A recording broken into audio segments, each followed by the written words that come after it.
So currently வந்து பார்த்தீங்கன்னா 10,000 food plans இருந்தாலும் நம்ம யூஸ் பண்ணிட்டு இருக்கிறது வந்து பார்த்தீங்கன்னா 1,500 ஸ்பீஷஸ் தான் நம்ம கல்டிவேஷன்ல யூஸ் பண்ணிட்டு இருக்கோம். However, food based of majority of the population depends only the three grass species, namely rice, wheat, and maize. So பெரும்பான்மையா நம்ம வேர்ல்டுல இருக்கிற மக்கள் வந்து சாப்பிடக்கூடிய ஃபுட்டை பேஸ் பண்ணி எடுத்துட்டோம்னா 3 வகையான புல் தாவரங்கள், அதாவது கிராஸ் டைப் ஆஃப் ஸ்பீஷஸ் தான் நம்ம சார்ந்து வாழ்ந்துட்டு இருக்கோம். ஸோ அது என்னன்னு பார்த்தீங்கன்னா first one rice, second one வீட், மேஸ், அரிசி, கோதுமை, சோளம். இது 3 தான் நம்ம வந்து மோஸ்ட் ஆஃப் த பீப்புள்ஸ் வந்து தங்களோட ஃபுட்டுக்காக டிபெண்ட் பண்ணியிருக்காங்க. அண்ட் ஃபர்ஸ்ட் ஒன், ஸோ அதை பேஸ் பண்ணி 10 டைப்ஸ் ஆஃப் ஃபுட் பிளான்ஸ் இருக்கு. First one cereals. Cereals means தானியங்கள் அப்படின்னு சொல்லுவோம். And second one millets. And next one third one minor millets, pulses, vegetables, fruits, nuts, sugars, oils, and beverage. So the 10 types of வகையில தான் வந்து பார்த்தீங்கன்னா நம்ம பிளான்ட்ஸை ஃபுட்டா யூஸ் பண்ணிட்டு இருக்கோம். First we discuss with cereals. So cereals தான் என்ன அப்படின்னு பார்த்தீங்கன்னா தானியங்கள் அப்படின்னு சொல்றோம். ஸோ அது என்னென்ன அப்படின்னு நம்ம இப்ப பார்க்க போறோம். First one, the word cereals is derived from cereals, which according to the Roman mythology denotes goddess of agriculture. So இந்த சிரல்ஸ் அப்படின்ற வேர்டு வந்து பார்த்தீங்கன்னா ரோமானியத்துல இருந்து, அதாவது ரோமானிய வார்த்தையில இருந்து தொன்மையா உருவாக்கப்பட்ட ஒரு கடவுளை குறிக்கக்கூடிய பெயர், அதாவது வேளாண்மை சார்ந்த கடவுளை குறிக்கக்கூடிய ஒரு பெயரா தான் நம்ம யூஸ் பண்ணிட்டு இருக்கோம். All cereals are member of grass families that are grown for their edible starch seeds. So cereals அப்படின்னு எடுத்துக்கிட்டீங்கனாலே இந்த சிரல்ஸ் எல்லாமே எந்த வகையை சேர்ந்தது அப்படின்னு பார்த்தீங்கன்னா போயேசி அப்படின்ற கிராஸ் புல் குடும்பத்தை சேர்ந்த பிளான்ஸை தான் நம்ம என்னென்னு பண்றோம்னா சிரல்ஸா யூஸ் பண்ணிட்டு இருக்கோம். The prominence of cereals as food plants is due to the following attributes. So நம்ம இந்த சிரல்ஸ் அப்படின்னு சொல்றோம்ல தானியங்கள், ஸோ எந்த காரணத்துக்காக நம்மளுடைய ஃபுட்டில் அதை சேர்த்திருக்கோம் அப்படின்றது இப்போ ஒன் பை ஒன்னா பார்க்க போறோம். First one, greater adaptability and successfully colonization on every type of habit. So இந்த சிரல்ஸ் அப்படின்னு எடுத்துக்கிட்டோம்னா இது எந்த சூழலிலும், எந்த ஒரு தகவமைப்பு, எந்த கிளைமேட் கண்டிஷனா இருக்கட்டும், எல்லா இடத்துலயும் தாங்கி வளரக்கூடிய ஒரு முக்கியமான பண்பு யார்கிட்ட இருக்கு அப்படின்னு பார்த்தோம்னா சிரல்ஸ் கிட்ட இருக்கு. And second one, the relative easy of cultivation. அதே மாதிரி எளிதில் வந்து பார்த்தீங்கன்னா பயிரிடக்கூடிய ஒரு அமைப்பு இந்த சிரல்ஸ்ல இருக்கு. And third one, trees properties that produced more branches which result in high yield per unit acre. அது மட்டும் இல்லாம இத அடிக்கடி, அதாவது அதனுடைய அடிக்கிளைகள்ல கூட, அதாவது ஒரு பிளான்ட்ல வந்து பிரான்ச்சஸ்ல ஒரு பிரான்ச்சஸ் 2 பிரான்ச்சஸ்ல மட்டும் நமக்கு ஃப்ரூட்ஸ் வெஜிடபிள் கிடைக்கும்னு படிச்சிருக்கோம். ஆனா சிரல்ஸ்ல அதோட லாஸ்ட் பிரான்ச்சஸ் வரைக்கும் வந்து பாத்தீங்கன்னா நம்மளுக்கு ஈல்டு கிடைக்கிறதுனால அதுல இருந்து நம்மளுக்கு வந்து பாத்தீங்கன்னா ரிசல்ட் அதிகமா கிடைக்குது, விளைச்சலும் அதிகமா கிடைக்குது. Third point. And fourth one, compact and try grains that they can be easily handled, transport and storage without undergoing spoilage.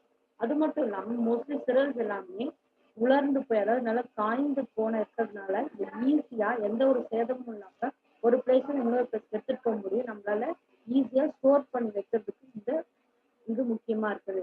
And fifth one, high caloric value that provides energy. அது மட்டும் இல்லாம இதனுடைய calorie value வந்து பார்த்தீங்கன்னா ரொம்ப அதிகமா இருக்கிறதுனால அது மூலயமா நம்மளுக்கு கிடைக்கக்கூடிய எனர்ஜியும் ரொம்ப அதிகமா இருக்கு. ஸோ இந்த 5 பாயிண்ட்ஸை வச்சுதான் நம்ம வந்து பார்த்தீங்கன்னா சிரல்ஸை நம்மளுடைய முக்கியமான உணவு தாவரங்களா பயன்படுத்திட்டு இருக்கோம். The nutrients provided by cereals includes carbohydrates, proteins, fibers and a wide range of vitamins and minerals. So சிரல்ஸ்ல என்னென்ன கம்போனன்ட்ஸ் இருக்கு அப்படின்னு பார்த்தீங்கன்னா carbohydrate, proteins, fibres and many type of vitamins and minerals இதெல்லாமே அதில் present ஆயிருக்கு. Cereals can be classified into 2 different types based on their size, namely major cereals and minor cereals. So cereals வந்து பார்த்தீங்கன்னா அதுல இருக்கிற சைஸை பேஸ் பண்ணி நம்ம ரெண்டா பிரிக்கிறோம். ஒன்று வந்து பார்த்தீங்கன்னா major cereals, then another one is called minor cereals. So next we discuss with first one, major cereals. Major cereals first, example rice, paddy. So botanical name Oryza sativa. So பேடியோட botanical name Oryza sativa. Paddy is a semi-aquatic crop and it is grown in standing waters. It is an important food crop of the world, occupying the second position in terms of areas under cultivation and production next to wheat. So Bedi அப்படின்னு எடுத்துட்டீங்கன்னா என்ன மீனிங்னா தண்ணி வந்து தேங்கி இருக்கக்கூடிய, அதாவது semi அக்வாட்டிக்னா தண்ணி ஓரளவுக்கு தேங்கி இருக்கக்கூடிய நீர்ல பகுதியில வளரக்கூடிய ஒரு தாவரம் தான் எதுன்னு பாத்தீங்கன்னா நெல்.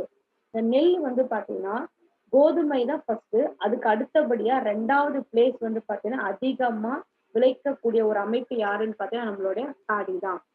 Rice is the chief source of carbohydrate. So நம்ம ரைஸ் அப்படின்னு சொல்ற அதுல என்ன காம்போனன்ட் அதிகமா இருக்குன்னா கார்போஹைட்ரேட் அப்படின்ற ஊட்டச்சத்து ரொம்ப அதிகமா இருக்கு. Next one origin and area of cultivations. ரைஸோட தோற்றமும் அது விளையிற இடமும். South East Asia is considers as the centre of origin of rice. So rice அப்படின்னு எடுத்தீங்கன்னா தென்கிழக்கு ஆசியா அப்படின்றது தான் வந்து பார்த்தீங்கன்னா அதனுடைய தோற்றமா நம்ம இன்னைய வரைக்கும் பார்த்துட்டு இருக்கோம். Earliest evidence of rice cultivations have been found in China, India and Thailand. அது மட்டும் இல்லாம தொன்மை காலமா சான்று அதுக்கு எக்ஸாம்பிள்ஸ் வந்து பாத்தீங்கன்னா பழங்காலத்துல இருந்து இது எங்கெங்கெல்லாம் இருக்குன்னா சைனா, இந்தியா அண்ட் தாய்லாந்துல தான் வந்து பாத்தீங்கன்னா பேடி வந்து அந்த காலத்துல இருந்து பழங்காலத்துல இருந்தே வந்து பாத்தீங்கன்னா விளைந்துட்டு இருக்கு அப்படின்றதுக்கான சான்றுகள் இருக்கு. It is mainly cultivated in delta and irrigative region of Tamil Nadu. So mostly இது எங்க விளையுது அப்படின்னு பாத்தீங்கன்னா முக்கியமா டெல்டா பகுதி வந்து பாத்தீங்கன்னா தமிழ்நாட்டுல டெல்டா பகுதி, அதே மாதிரி நீர்ப்பாசனம் அதிகமா இருக்கிற பகுதியிலாம் வந்து பாத்தீங்கன்னா இது நம்ம ஈஸியா கல்டிவேட் பண்ண முடியும், வளர்க்க முடியும். So next one uses. So பேடியில நமக்கு என்னென்ன யூசஸ் இருக்கு அப்படின்னு பார்க்க போறோம். First one, rice is the easily desirable calories. Rice is the easily digestible calories rich food which is used as a staple food in southern and northeast India. So rice அப்படின்னு எடுத்துக்கிட்டீங்கன்னா இது ஈஸியா வந்து பார்த்தீங்கன்னா செரிமானம் அடையக்கூடிய கலோரிஸ் நிறைந்த உணவு.